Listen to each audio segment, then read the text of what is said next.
right, I'm Biohacking Joe Bains, and welcome to my podcast, Life Hacks. So I've got Matthew Fong. So Matthew, tell me about your show first.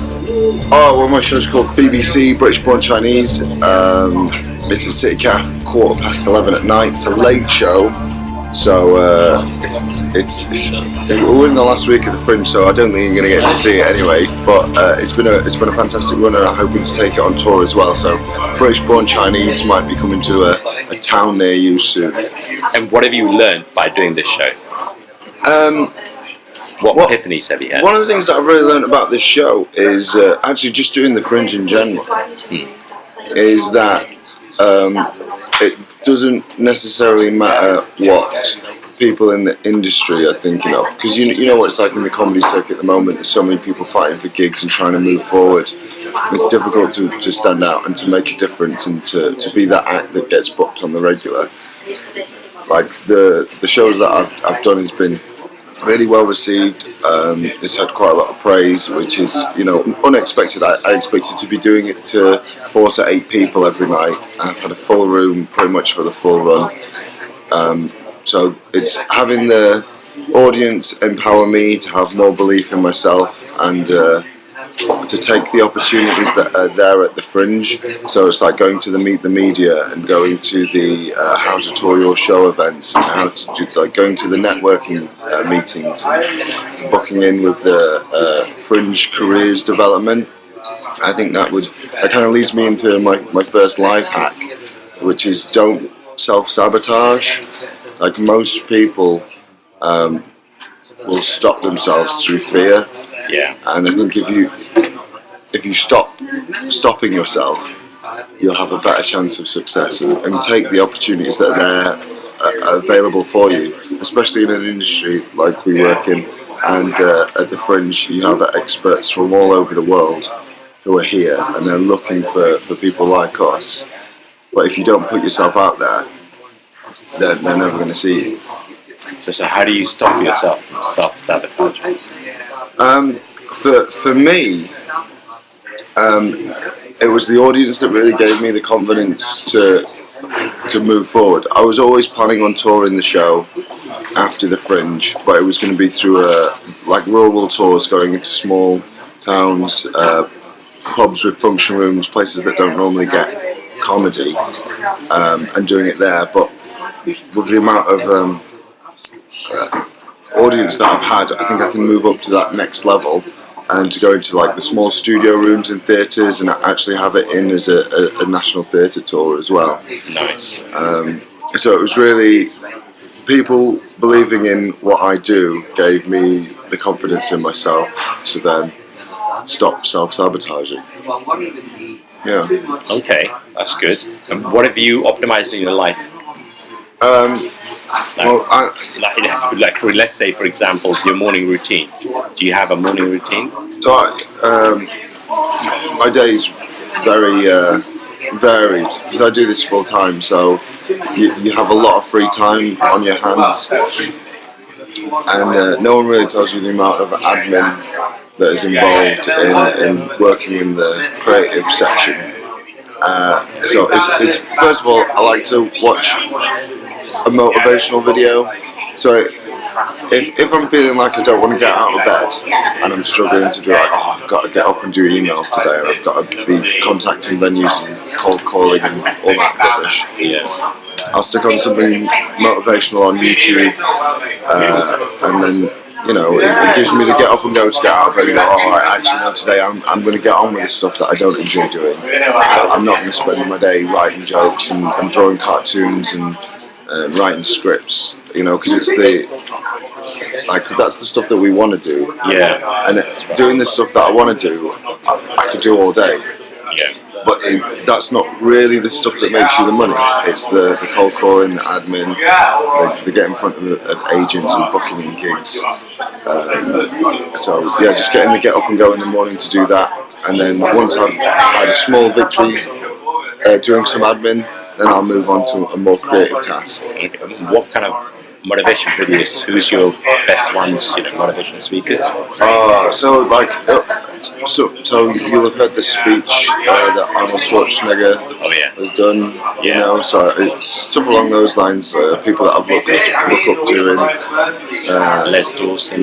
Yeah, exactly. All those types of things. So I don't like listening to the same one all the time, because then it becomes repetitive, and you know, you've got it lodged in your brain anyway. So I try to listen to different ones. So I'll just type it into YouTube on my phone. I'll skim through to a random motivational video and click on it. Some days it works, some days it doesn't. But that's one where I get my get up and go in the morning. What did you do before comedy? Wow. Before I was a comedian, I was an FMCG salesman, so that's fast moving consumer goods sales.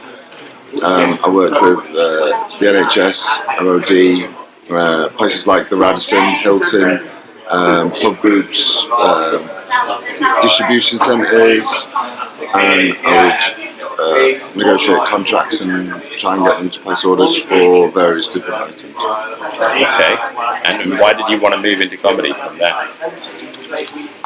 Well, the whole thing is, I'm so thankful for being a salesman, first of all, because if it wasn't for my career in sales, I would have never been a stand-up comedian. So, you know, it was a very high stress life. I had a high sales target, and £1 million a year sales target, which would roll on year. So if I got £1 million of business from the first year, those customers, even if they'd rolled on to the next year, wouldn't count toward my £1 million new sales target.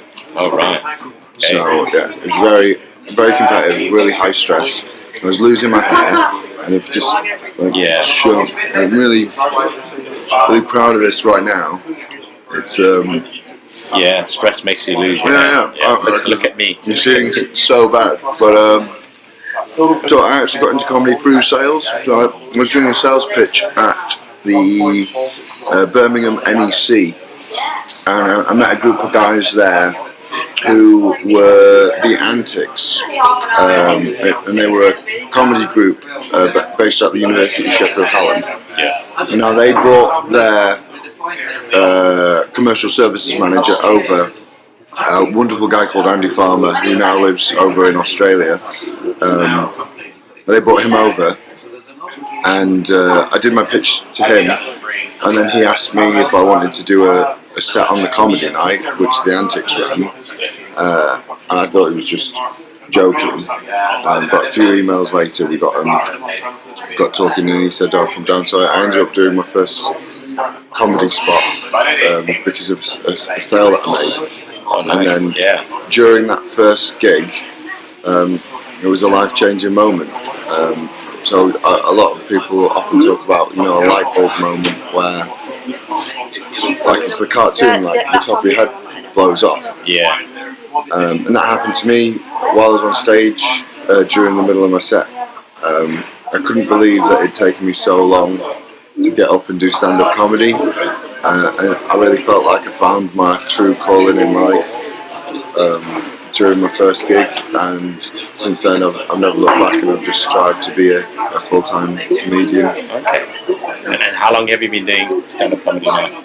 I started in 2011, I went full-time in 2012, so just under a decade, so about 8 years. Oh, nice. Okay. And where do you live now? You live? So I'm based in Leeds. I met a girl, and you know, it's just happened that she worked in Leeds, and Leeds is a great place to be for comedy. The houses are affordable. You're just off the M62 and the A1 and the M1, so you've got north, south, east, west, all covered. So you can straight on the motorway, and you can just jump down and get through. So it's a real good location. Nice. I tell all the London comics to get out of the London circuit, move up north, and actually make some money. Well, I was thinking like a good place to live would be like the centre of Birmingham, because Birmingham gives you access to everywhere. You know, it's you've right got the M6, the A42, the M42. And plus, you can take the train directly into London. Yeah. And also, there's a direct train from there to Manchester. You've got Liverpool. You've got Wales as well. Yeah, that's right. Yeah. I mean, if you live like within 5 minutes walk from the train station in Birmingham, you could get everywhere like really fast with the Yeah. train. You know, like it'd be. You just need to buy a monthly pass or a yearly pass. I don't know. Do they have like a monthly or a yearly pass for trains? I don't know. I know they got like they do it for buses, but I drive everywhere. I like to be able to know that I'm 100% going to be able to get home from whatever show I do. So I've quite often had comedians stay at my house because there's been a message on Facebook being like, I'm stuck in Leeds, the last train's already gone, and there's nothing until 6 a.m. Yeah. So okay, that's useful to know if I ever get stuck there. Because I use. If you're over in Leeds, just come start anyway. Yeah, we've got spare room. Oh, great. Yeah. No, because I live in London, central London, and so I don't own a car because owning a car in central London doesn't make sense. Yeah. I mean, I would spend a fortune just keeping a car in London. So I travel everywhere. I think your rent for a car parking space in London would probably be more than the mortgage that we're paying on our house. Yeah, something like that. Yes. Yeah. So what do you know, or what do you use on a regular basis that would be useful to others? If they want to be successful. If you want to be successful, it depends how you measure success. Really. Okay, well, so let's say you could go back to yourself 10 years ago, right. Or your kids are sitting there. What advice? What would you tell them to do? Not listen to other people. Not everyone that you meet will have your back, and even though they might be nice to your face, behind they might be wishing you to fail, especially in a competitive industry. So, although I think you should be nice to people and respect people and do all that, make sure you know who your real friends are, because there's enough people who will fake a friendship if they think that they can get something out of you, which is how I got this position on the podcast. Damn, he's hacked me. So if you're 10 years ago, yourself was sitting on the other side, what 3 to 5 things would you say, go and do this, or do this, or whatever, The first thing, always be true to yourself. So important to make sure that you know the decisions that you make are the right ones for you, and don't be afraid to go back on a decision as well. Something that feels right at the time, 6 months down the line, it might not be working out for you. So if it's your truth to do it at one point, your truth might change. So if you stick honest to yourself and honest to who you're working with, you keep good working relationships. So even if you are, I was asked to write a Fringe diary for this Fringe, and I really wanted to do it. I was really enjoying writing it, but because of the number of shows that I'm doing a day, and because of the timings of the shows, it wasn't sustainable for me to be able to continue writing for the magazine. So I had to stop doing that, otherwise either the shows would suffer, the writing would suffer. I mean, my writing was suffering toward the end of the diary entries anyway. Yeah. I was just exhausted, so I was coming back, I was doing about an hour of writing in an afternoon before I had my afternoon nap, going out, doing my evening show, coming back, doing all the networking as well, getting back about 4 a.m. in the morning, and then having to write this extra diary entry to round off the day. Yeah. And it was just too much, so, stay true to yourself and know what your limits are, and don't be afraid to go back on something if it's not working out for you. Okay. And so what are some of the most pivotal moments in your life that made you grow, or you led to an epiphany? So there's been a few. Obviously, I mentioned the first time I was on stage doing stand-up before. But prior to that,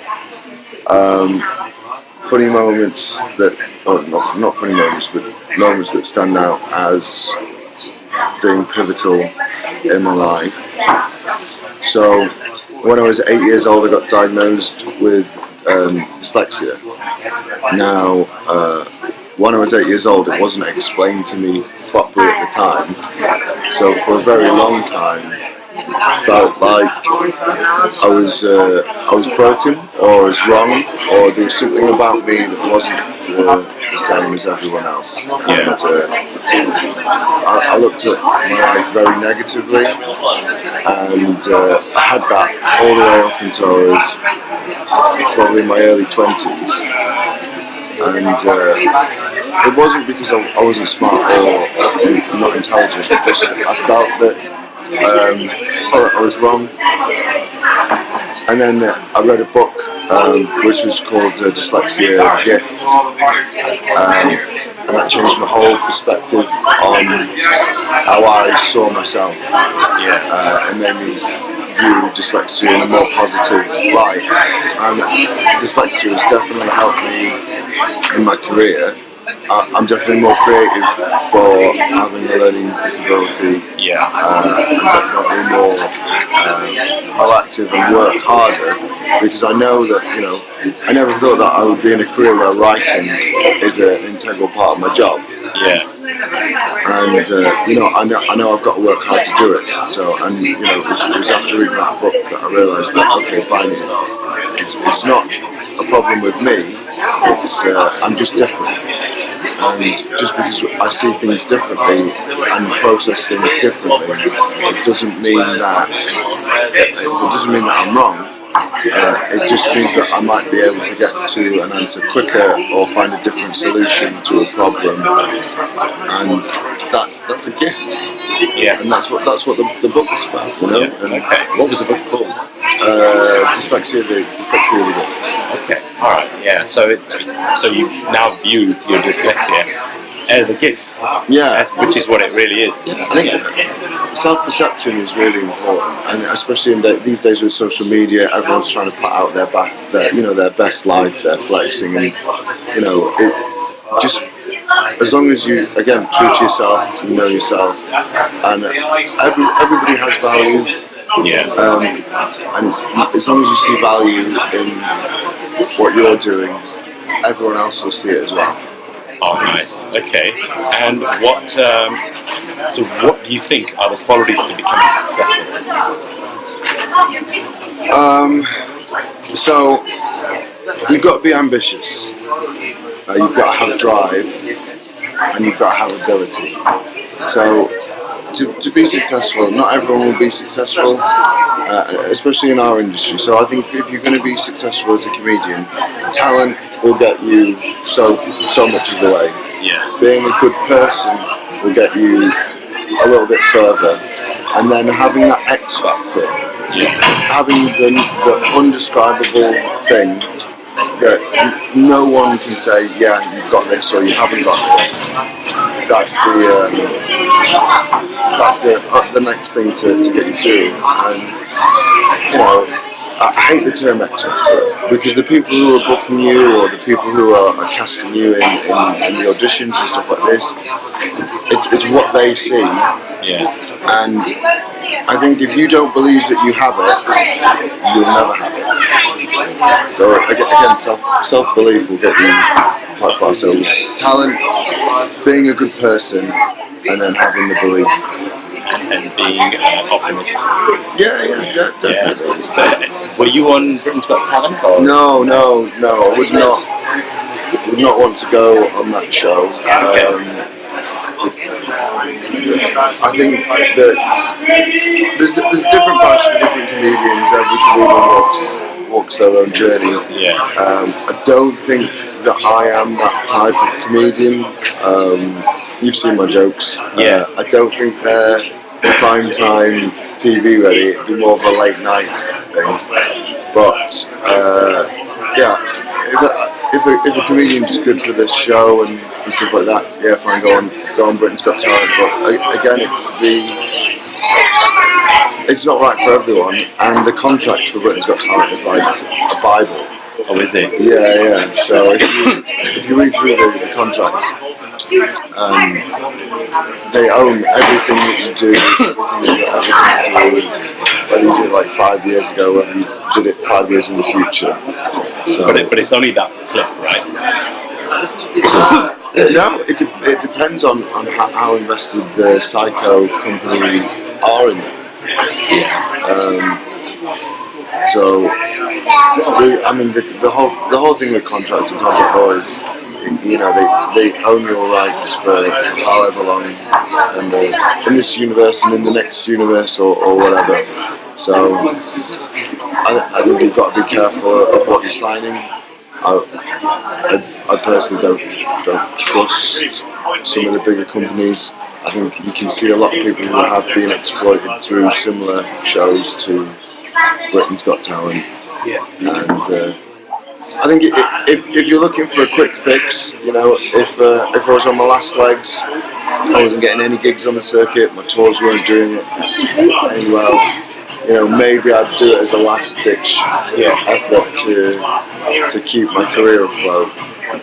But that's where it would be. I think it would be my last, my final hurrah to comedy. So you wouldn't go on Celebrity, Get Me Out of Here, whatever it is. Oh, that's the difference. So you've already established your career then. So yeah, I'd love to go on a Celebrity. Get Me Oh, okay, all right, that's good. Yeah. What do you think of Gong shows? Gong shows have their place, you know. I know a lot of comedians who are against Gong shows, but I think Gong shows are comedians who've been in the industry for, you know, maybe 1 to 5 years. They don't have their Club 20 yet. Yeah. Their joke writing's not very strong. Like, if you want to know if you're a good comic or not, go and do a Gong show, and you'll soon find out whether you can survive the 5. Yes. Well, I started doing Gong shows, and I've noticed that I've started improving. You know, I've noticed there's a difference. Yeah. Because the Gong show puts you under so much pressure. Yeah, and so I've done a few Gong shows in the past, and the only one that I ever won was in Chester, and it was a joint win with my partner in crime at the time, a guy called Nick Bains, who was another great joke writer and fantastic comedian. But so I never won one solely. I've won one joint with him. Yeah. And I've beat the Gong so many times on so many Gong shows, and then not won the clap off because I don't bring my friends to comedy shows. Yeah, but the thing is, I think once you get through the 5 minutes, that's it. I think you won. Yeah. So as soon as you survive the 5, that's the moral victory. Yeah, that's right. Yeah, exactly. So all I'm looking at is getting through the 5 minutes. Yeah. And that's a good way to look at it. Yeah. So whatever happens after that, I don't really care. I've gotten through the 5 minutes, I've got my clip, I'm happy, that's it. Mm-hmm. So I do the Manchester Comedy Store and the Frog and Bucket. Those two are my favourite. And I've gotten through about 3 or 4 times on each. King Gong and Beat the Frog. Yeah? Yeah, that's right. Yeah. I've done both of those. So I survived the 5 at King Gong, and I was pretty sure I was going to win. And then a comedian called Glenn Moore stepped on stage, and he absolutely ripped it a new one. So he's on BBC Radio 4 now. He's doing loads of stuff. Great comedian. Check him out, Glenn Moore. Oh, brilliant! I'll check him out. So, what are you most grateful for? If you looked at your entire life, what things are you? I'm really grateful for the job that I do. I think we're very privileged to be able to say we're comedians. That's right, yeah. And, you know, it's not an easy life, but it's a great life. You spend your time trying to make people happy, trying to make people laugh, which, don't get me wrong, we all do it for the praise. You know, when you've done a gig and you've done really well and you leave and everyone's like, oh, you're so good, you're a great comedian, that's all fine. It's an adrenaline rush and you're tasting it. But when it comes down to it, I think a lot of comedians really do care about the bigger picture and they want to make people happy. I think you wouldn't do it if that wasn't one of the goals as a comedian. Well, I want to make the audience think. I want them to go away going, wow. I want them thinking about it the next day. Yeah. You know, I want them to go, oh wow, I never thought of it that way, or I never thought of it like that, or I've never seen it from that angle. I just want them to laugh so hard Yeah. that they forget what they've laughed about, so I can do the same material next time. Oh, right. Yeah, that is the golden grail. The holy grail, sorry, yeah, that would be the holy grail. Awesome, right, so that's the podcast. Do you want to say anything else to your 10-year-old self, you know, whatever it is? Oh, to my 10-year-old self, behave, don't annoy your dad. Don't burn the house down again. Yeah, don't set anything on fire, bad, that's naughty. And believe in yourself, trust what feels right for you, and don't self-sabotage. I think they're the main things. And do you have any kind of ritual before you go on stage? So if you're going to do a big gig, is there any way you do anything that prepares you? Try and stay calm. I think, especially for big gigs, you're always going to have a little bit of an adrenaline rush before a gig anyway. Yeah. Which is good, but too much can just take the edge off your performance. So just try and stay calm. A gig's a gig. Yeah. So, like I always say before any of the big gigs, it's not a life-changing gig. It doesn't matter how much you smash it. Yeah. It's not going to change your life. So that kind of takes some of the pressure off. Yeah. And then I can just go and I can do my performance and do what I enjoy doing. Well, for me, I've been trying to, because I'm an introvert, a massive introvert, and so I have massive stage fright. No, but it's good. So see, I've seen you on stage, and you would never guess that. Yeah, you never guess that at all. So I have a ritual.